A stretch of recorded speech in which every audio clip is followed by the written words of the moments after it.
LIFT is an AJC program for high schoolers to learn how to become advocates for Israel and the Jewish people. Learning more about why these issues are taking place, not just what's going on, I can really understand how complex these issues are. If you're interested in Israel, the Middle East, or even just learning how to be an advocate for a cause you believe in, you'll get all of that from joining the LIFT program, and it's just been a great experience that I think everybody should want to be a part of.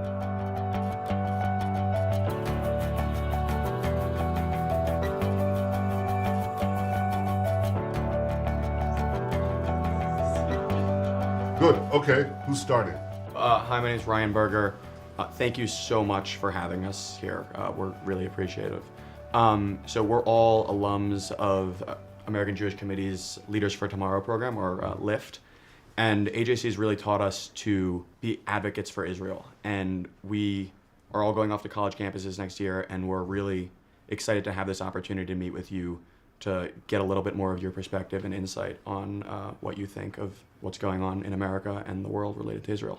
And so my first question is, we've noticed that there's been somewhat of a disconnect and a divergence between the older generation of Jews in America and the younger generation of Jews. And we're sort of wondering what you think is the best way to keep young American Jews excited about Israel and wanting to be advocates for Israel. How about that small word, education? How about knowing something? Like, we live in a modern age where history goes back to breakfast, if you're lucky, And you can say things about Israel that are ridiculous. The one democracy in the Middle East, the one democracy now in a very, very large swath of the earth, much bigger than the Middle East, okay? And Israel is described as apartheid, as non-liberal, as anti-democratic. It's a joke. All you have to do is not only know history, know the facts today, but in this ahistorical, afactual world that we live in, people are swept into these absurd positions that defy reality, fact, logic, common sense. And you're supposed to be sitting there, well, how can we go against the tide? Of course you should. You're leaders. And stick to facts and stick to the truth. Combine conviction with fact. Go out there. That's your opportunity. To go with the crowd, this crowd, that know-nothing crowd, You know what leadership is? Here's leadership. I'll show you what leadership is. This is what you're told leadership is, okay? Gotta use some. This is sheep, okay? Running, a herd of sheep, right? And you're asked by the common sway of opinion about Israel, politically correct opinion on the campus, if the herd is going here, right? That's where it's going. It's rushing there, slandering Israel with the direction of the wind. You, as a leader, how will you be a leader? You'll go from here to here, you'll run here, and you'll run in the same direction, look back, okay, is the herd with me? That's not leadership, here's leadership. That's leadership, take them that direction, okay? Go against this nonsense, go against the lies, tell the truth about Israel. We have nothing to hide, we have everything to be proud of. Okay? Yeah. How's that? Is that subtle enough? Yeah. Thank you. Good, that's good. So, hi, I'm Malehorn. I'll be attending the Ross School of Business at University of Michigan in the fall. So with that being said, I was wondering, in your opinion, what is the return on investment of partnering with Israel? Well, it used to be said that the way you make a small fortune in Israel, you start with a big fortune. Mm-hmm. Remember that? Hold on. Today you make big fortunes. Other story about Israel, aside from the this horrible assault on the truth and the portraying of Israel as an illiberal society. It's in fact the only liberal society in thousands and thousands and thousands of miles. And you can really go far until you get, I always say the West stops here, okay? Western society, the fact that you can, that you have a free press, a free parliament, an independent judiciary, rights for everyone, for minorities, for gays, for blacks, whites, who cares? This is what Israel is. For Muslims, where do Muslims have the civil rights that they enjoy in Israel? Anywhere in the Muslim world, tell me one place. All Muslims, not part of this or that tribe, this or that caste. So aside from the slander of Israel, which I've just compressed for you, there is another great story about Israel. It's a revolutionary story, and that is the development of Israeli high-tech with entrepreneurship, okay? And that's happened. We had to, develop it. Two things really contributed to it. One is a famous man. His name was General Charles de Gaulle. He was president of France. You know Charles de Gaulle? Huh? Mm-hmm. That's good. That's great. So Charles de Gaulle was the president of France, and he imposes an arms embargo on Israel in 1966, a year before the Six-Day War. And we were buying French aircraft, we were buying French technology. And at that point, we decided, oh, okay, I guess we'll have to make it on our own. So that began the development, the accelerated development of Israeli technology, first in the military, but then it created the possibility of civilian spin-offs. But the other thing is, how do you make spin-offs? Well, if you're taxed 70, 80%, you're not going to have a spin-off because people are not going to do it. So we had to change the Israeli economy to be more market-friendly, more friendly to entrepreneurs and business, and I had something to do with that. And the combination of technology and a market-friendly environment created an explosion. So now Israel is the other place. One place is the valley, and the other place is the wadi. And we have an explosion of high tech, which people find very attractive. Eric Schmidt of Google told me, hey, Israel is the place where I invest in order to make a lot of money. And Intel just bought a company a few hundred yards from here, Mobileye. They paid $15 billion. Before Google paid $1 billion for Waze, they got a bargain deal. So you can make a lot of good investments in Israel because there is that combination of creativity and market friendliness, and that's a potent combination. That's the story of Israel that you may not get on the college campus. Yeah, we don't. Of course, it's a bubble. You live in a bubble, you live in an isolated bubble. They create virtual reality there. But in the markets, in the real world, that's what's happening. You know how many leaders come here? I counted, I had about 250 leaders. There are only 220 working days in Israel. We have a lot of holidays. So I get about a leader and a quarter. I'm getting now, what is it, the Prime Minister of Ukraine? Okay, so we just have one today? The average is 1 1/4, okay? We don't get a quarter of a leader. But I get 1 1/4. Why are they all coming here? Because they know the truth about Israel. They know it's a force for progress, for security, for peace, for stability. But they also know it's a force of tremendous technology. And in the college campuses, in this bubble that you're in, they don't know all that. They're locked into a world that doesn't exist.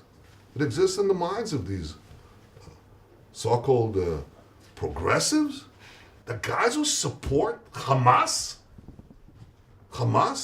executes people, or Iran that hangs gays from cranes. Progressives? They're not progressives. They're reactionaries. You shouldn't be with the reactionaries. The reactionaries are those that are trying to get Israel. That's the fact. That's the truth. It's like a joke. I hope I'm being subtle enough for you. Go ahead. Thank you, Mr. Prime Minister. My name is William Scherr. I remember that. Always remember that. Yes. Okay, good. So my name is William Scherr. I'm from New York City. I'm going to Cornell next fall. My question's Yeah, my father taught at Cornell. What are you going to study at Cornell? I'm going to study government or history. I'm Going undecided. to politics? Maybe, we'll see. Reconsider that. My question's on a bit of a different note. Due to the increased threat of ISIS and Iran, how has Israel's relationship changed with the Gulf nations and other nations in the Arab world? Well, obviously, countries in the region don't view Israel as their enemy anymore, but as their ally against these twin threats of militant Islam led by the Shiites or by Iran, or militant Sunni Islam led by Daesh or Al-Qaeda. And they keep changing between them. So they see that Israel is their I would say their indispensable partner in fighting this. And that's obviously changing the relationship. It may ultimately open the door for changing not merely the relations of governments, but also begin to change the perception of Israel in the Arab street, as they call it. Mm-hmm. That hasn't happened at all on the Palestinian street because they constantly feed horrible slanders against it. But in parts of the Arab world, you get Israel is no longer the demon that it once was, and we take a back seat to these other forces, I have to say. And there's even an appreciation that's beginning to emerge. Hey, maybe we could change our lives, not only our security, but the way we handle our water resources, our agriculture, our transport, our air pollution, and so on. And that these are real, I would say, the first cracks that I've seen in this wall of hostility against Israel for many, many decades. It's happening now. And it's true that it got its impetus from the fear of common enemies, but I think it may take us to a different place. I hope it brings peace. Same, yeah. I mean, yeah, I really. My name is Molly Shapiro. I'm going to Yale University next year. So in your handy diagram, you illustrated what true leadership looks like. And I'm curious, we're all aspiring leaders. What has influenced your way of leadership in Israel? Well, I think it's the commitment to ensure the security in the future and the prosperity of the country. Okay, I came to this as a natural development from being born in Israel. So I knew that the Jewish state was there, but I didn't think it would be taken for granted when you saw the threats that pile up, which is our commitment to serve in the army, to build the army, to make sure that we have the ability to protect ourselves. But I was also powerfully motivated by a few years I spent in the United States as a teenager.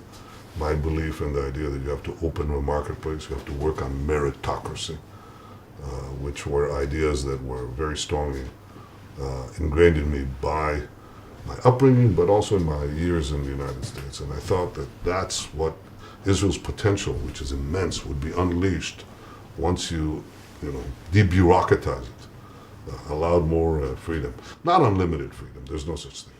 There's no such thing as completely free markets. There's no such thing as a country without regulation. But there is a country with over-regulation and over-bureaucratization and too much state control. That's where we were. That, for me, represented an opportunity. You want to know why?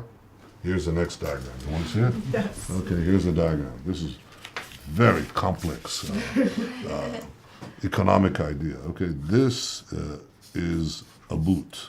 Okay, see that? That's a boot. And this is a spring. Okay, and the spring is the economic potential in any society. And if you have very heavy boot of regulation, taxation, and government, when you take that boot off, what happens to the spring? And that's what's happened. When we've liberalized the Israeli economy, it's been growing at about 5% a year, roughly, for the last 12 years. That's a very high growth rate when you get to be a high per capita income. So we're now going to cross $40,000 per capita income. We're going to cross Japan. Did you know that? Did not know that. No? Okay. That's for lifting the boot. Okay? There are certain qualities that our people, our citizens have, but you have to remove the heavy boot. And that's what we've done, and it works. So, Mr. Prime Minister, my name is Brett Zaslavsky. So you got two diagrams.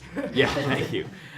So we're sitting here, obviously, in Jerusalem, a city of a lot of historical and religious significance to a very diverse population of people, and also with Jerusalem Day coming up, I was curious for your vision for the city of Jerusalem and what you see for the city going forward.